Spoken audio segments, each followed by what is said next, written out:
Hey, welcome to the Territory CEO Playbook. I'll keep this short because if there's one thing that I've learned building this series, it's that the people who need it the most are the ones with the least time to watch it. Ironic. This video series is essentially pulled directly together from Playbook that I've put together based off a lot of survey data, but it'll include real tactics, real numbers from our actual roster. So episode 1 is called the 28% crisis. So before we get into the data, I want to talk about something that a lot of our sales training that we've done to date, and we've done a lot, has really skipped entirely. And that's really energy. So most people assume that hard work drains energy, and they're half right. The problem is the wrong work is really what drains energy. So credit memos drain energy, hour-long office hours drain energy. Responding to Teams pings every 6 minutes drains energy. And it's not because those things are hard, but because they really don't stretch you. They don't require your best thinking. They don't teach you anything. And your brain is essentially wired to grow and engage with complex problems. So when you do these like low value task activities, your brain quietly checks out. When you flip it, and you do the more engaging stuff, discovery calls, meeting with a bunch of executives at one of your tier 1 accounts when you've got the adrenaline pumping, the fun champion prep and account planning that you do, sitting across from a CFO, a CMO, a CCO, earning a deal. Those things are really exciting. They're exhilarating. They don't drain you. They actually challenge you. It stretches you. And as a result, it'll require you to be sharp, present, creative. That's the flow state. So there's some really interesting data. McKinsey spent 10 years studying it, where executives doing work that genuinely engages them are 500% more productive than their baseline. And it's not because they're working harder. It's because the work that they're doing is actually activating them. So the point of the playbook isn't just to make you more money, though it will. It's to get your hours back so that the work you spend most of your time on is the work that grows you, the work that energizes you and pays you. So those are 3 things, all the same work. All right. So I wanted to look at our numbers, not industry data, ours. So on average, our team spends 34% of their time on actual selling. So that's 2/3 of our week goes to everything else. And the average hides a harder truth if you look at the data. So 3 out of 7 are spending as little as 20 to 30% of our time selling. So that's 1 day a week out of 5 spent on the actual job that we were hired to do, the job that we're measured to do. So 0 out of 7 consistently protect a daily selling block, not one person, which I'll be honest, includes myself at a lot of points. So I'm not throwing stones here, but 5 out of 7 record their calls and never go back to review them. That's a gold mine of free coaching opportunity, free AI gap analysis opportunity, follow-up drafts, sitting untouched. And we're going to talk about how to operationalize that.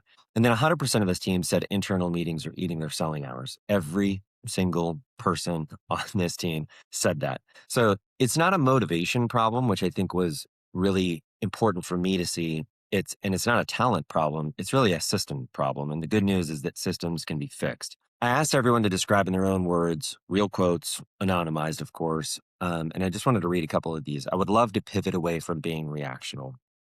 I need better boundaries. Everything feels urgent. Ending my day with low value activities is draining. And my personal favorite, billing kills deals, frustrates clients, and is a massive time suck, which should be like a bumper sticker. So notice something here. Every single one of these is describing a drain.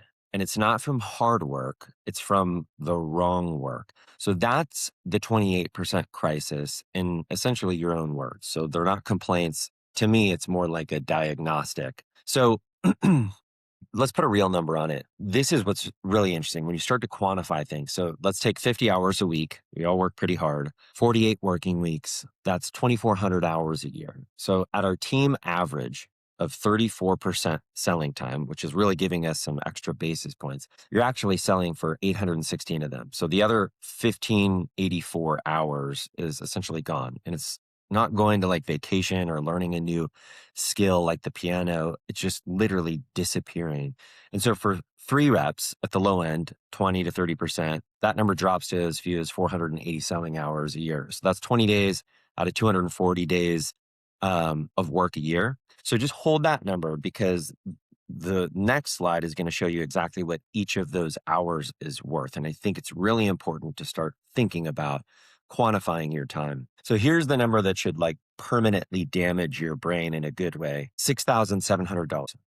So one way to think of it is this is the revenue of value of every selling hour at a $4.5 million quota. So let's say your book's 4.5 million and hit your OTC. You just need to basically hit it flat. Every time something lands on your calendar, the question I would encourage you to ask isn't, do I have the time for this? The question is whatever this is worth $6,700 in potential revenue? Because the hour-long enablement session that you probably didn't need, or the 45 minutes chasing the billing issue that should have gone to support or been delegated, the deck that you built yourself instead of, pulling in your team resources or leveraging AI, they all add up. And you're already making these decisions every single day. You're probably just not doing the math. And for me, when those hours get recovered and you quantify it, it creates this different type of awareness and almost this sense of urgency to really prioritize the things that matter. So, okay. So, real quick on this series. So, there's going to be 8 episodes total, each one a single system from the playbook. You can reference the actual playbook, which has a lot more details, in the link below. The next episode is going to be called The Rolling Revenue Engine, which is all about how to protect your hours. There's some tactics and skills in there: the calendar code system, the sacred selling block. We're going to talk about MedPick, not the SCO version, the one that you can actually use and deploy in the field.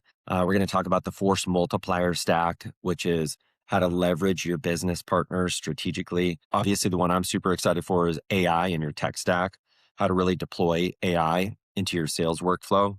And then just really focusing on kind of energy. Energy is huge for me, and hacking it and identifying ways to give yourself more energy, better energy. So we'll go deep on flow states and what it actually means to protect not just your hours, but your cognitive performance. So every episode is designed to be under 5 minutes. Watch it, use it, and then links to all the content should be below. Thanks.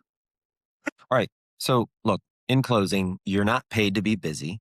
You are paid to grow revenue. Act accordingly. And I'll add one more line: do the work that pays you. It's also the work that fills you back up. So I don't know about you, but this is my mantra for the year. I don't want to be doing stuff that doesn't pay me. I want to be doing stuff that makes me grow professionally, that adds dollars to my W-2, and honestly gives me energy. Hopefully that's helpful. See you in the next episode.